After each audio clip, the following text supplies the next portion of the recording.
I've noticed on YouTube, or I haven't noticed on YouTube, that anyone's put up the first bit of echoes, the studio version. I'm not saying it's not on there, but I've never seen it, and so I thought I might put it up. Might be of use to someone. I used to.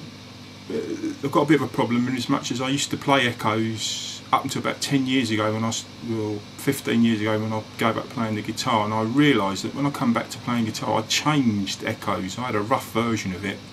Every time I played it round a certain sequence of stuff, notes, and I changed it a little bit. So, and nowadays, as I don't listen to Pink Floyd, as I did sort of 30 years ago, I used to listen to every single note of every single bit. So I had it in my head, all the little bends and the sounds. I've sort of lost that because I just don't listen to Pink Floyd anymore. My music's moved on a bit. I'm into other sorts of stuff.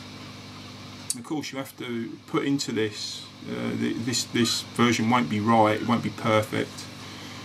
Gilmour never played it the same way twice, and but I'm going to concentrate on the middle version. And another thing to think of is that Gilmour gets a lot of his voice from not only his bend, but where he picks.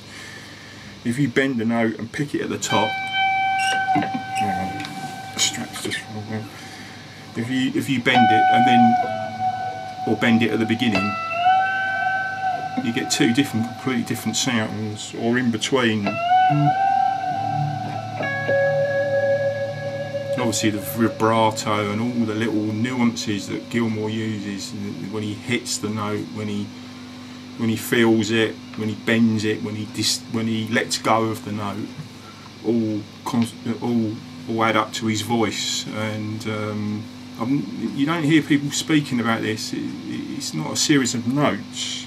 What Gilmour plays is very simple note-wise, all these blues pentatonic sort of stuff, but it's far more complicated than you'd think, because obviously in his head he's singing the notes. That's why he gets that beautiful sound, and he's playing what he hears in his head, which is obviously different to all people, but it's fairly easy to copy to a reasonable level, I think. Once you've got the tune in your head, and if you really listen to it. But anyway, I'm waffling. I normally waffle. Right, so where do we start? I'm starting on the B string on 17, and what I'm doing is hitting the 17 and bending, and then I'm going to the 12.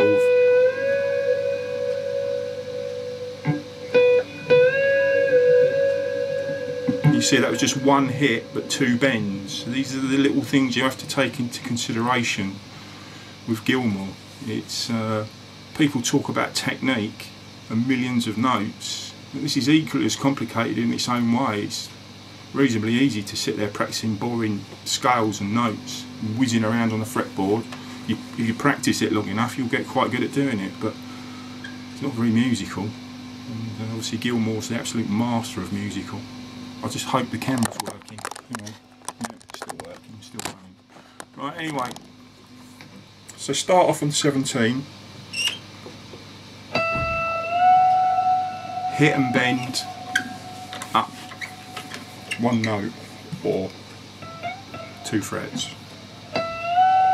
And sort of feel it in, feel the note bend up.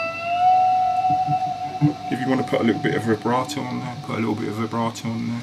I don't think he does very much. I just had a quick listen to the middle version. I don't think he does very much. He's just got a lot of sustain. I'm using just using a pretty straight sound, a bit of echo, and a little bit of compression. Pretty much what I reckon that he probably used. I'm not using an MXR compressor. I'm using a Boss one, but I've just got a little bit of, well, I say a little bit of echo, a reasonable amount of echo. Right, so it's 17.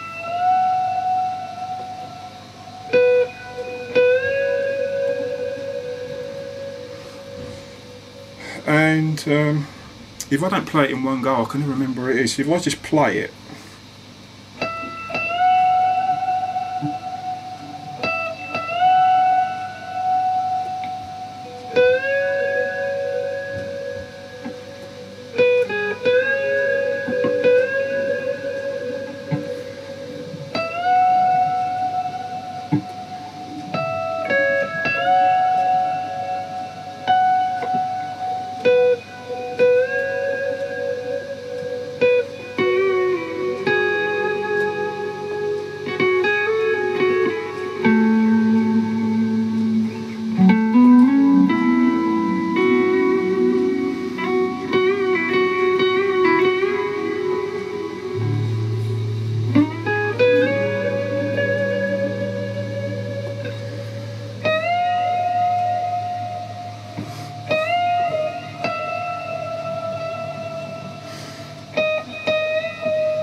vibrato, varying amounts of where you pick the notes, varying amounts of, not the bend so much, but where you hit the note on the bend is where to concentrate on. And it's basically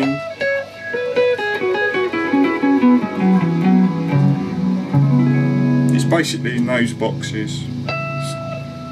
That's 17 to 14, and then 12 to 9 for the start.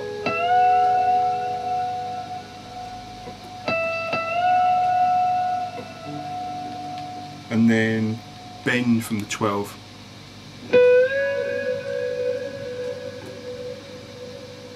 Back to the 12. Back to the 9. So a little hammer on.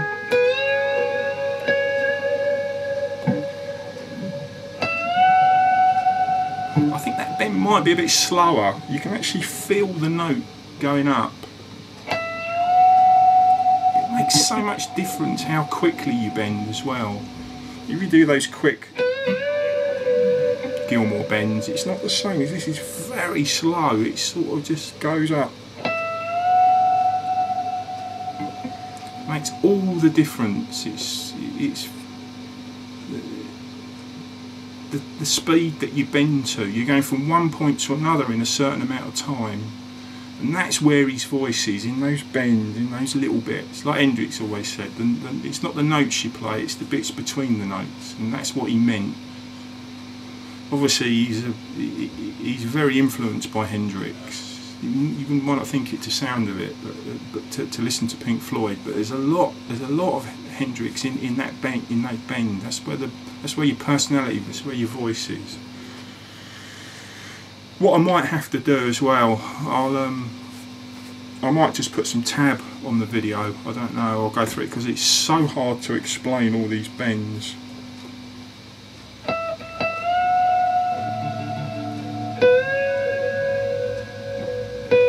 The next bit is, that's where I play it anyway, so that's going to the G. So that's from the 11 up to the 13, 9, back to the 9 on the D.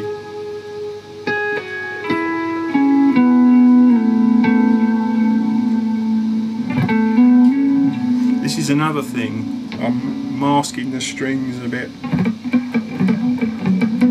to get a little bit of sound in there to stop the strings ringing.